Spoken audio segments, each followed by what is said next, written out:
So, Star Wars Celebration has been underway over the last few days, and we just heard news that we can expect the sequel to Jedi Fallen Order to come out sometime next year, which is something I'm certainly excited about. So what I'm going to do in this video is go through the trailer that just released and point out some observations from the information they've dropped to help give you a better idea of what to expect from the game, or at the very least get your brain swirling a little bit over what direction they may end up going with. Of course, I've got some theories on that. But before we go there, let's start off by giving proper context and talk timeline. So the original Fallen Order is set in the year 14 BBY, which is 5 years after Episode 3 or Order 66, which all occurred during the year 19 BBY. So think of BBY chronologically in terms of years in BC. So the sequel, which is technically called Jedi Survivor, will take place 5 years after the original, which brings us to the year 9 BBY, which is the very year the Kenobi series that just came out this week takes place as well. Now, the trailer begins with the ship from the original game here, as you can see, and it apparently has just crash landed on this unknown planet, which we'll get back to in a minute. And we also see a soul trail of footsteps that is leading away from the ship as it's going down. And another thing I find interesting here is that there's no pilot and certainly no crew to be accounted for,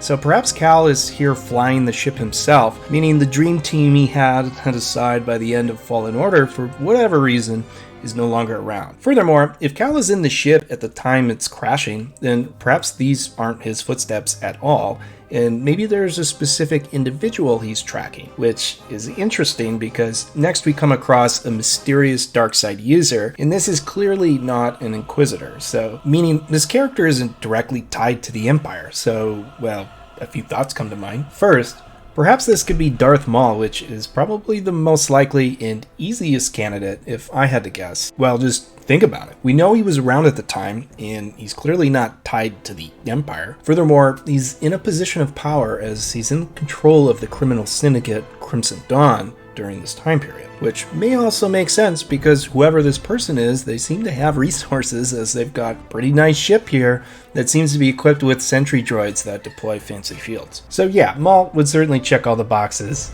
However, they may not go this route. An alternative theory may be that this could be Ciri, since we know she has a certain vulnerability to the dark side of the Force, and she's fallen to it in the past. And if this has been the case for her again, it would make sense that Cal would be stumbling upon some unknown planet in order to track her down. Or, as another alternative, I mean, this could get proven wrong very quickly, but maybe Reva from the Kenobi series ends up surviving and breaks away from the Empire altogether to, do her own thing. And so this could perhaps be her here in somewhat of a different form as we come to find her shortly after the events of the series. But hey, maybe I'm just overthinking and it's just this person in the Bacta tank, but we'll get back to that. Next, here we can see that Cal is on the planet Coruscant from what we can tell in the background, and he's meeting with someone who happens to be narrating the trailer. So it's probably safe to assume they're quite sinister in nature. And some people seem to think this may be the Grand Inquisitor,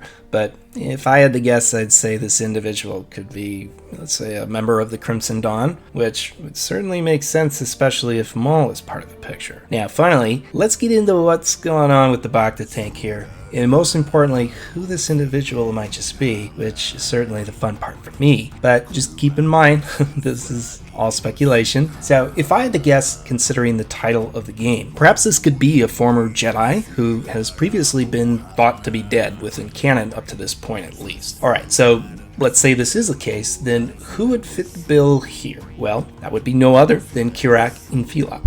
And the story behind him is that he was a Jedi Master during the final years of the Galactic Republic, but at some point in his career as a Jedi, he chose to take what's called the Bearish Vow, which is kind of like being dishonorably discharged, and it forbade him into interacting with the Jedi Order altogether. So he kind of went into exile, and since he wasn't an active member of the Jedi during Order 66, he was able to avoid being executed as a result. But sad case for him is that wouldn't last for long, because one of Vader's first objectives after the events of Episode 3 was to create a new lightsaber representing the dark side of the Force, which, according to Sidious, needed to be taken from a Jedi and the Kyber crystal from it must be corrupted and bent to the will of the dark side, ultimately converting it to the red color from its previous state. So this Kirak Infila ended up becoming Vader's target for this objective. In the story from here is that Vader travels to the river moon of a planet called Alderaan, where Kirak resided, and ultimately murders him while seemingly snapping his neck, taking his lightsaber in the process. Alright, so back to the game. What if this planet that we crash on at the beginning of the trailer here isn't a planet at all, but actually is the very moon where Vader defeated Kirak 10 years ago? And the city that was destroyed in the wake of the battle, as you can see here, is exactly the view we see here in the distance. Now, what's interesting about Kirak Fila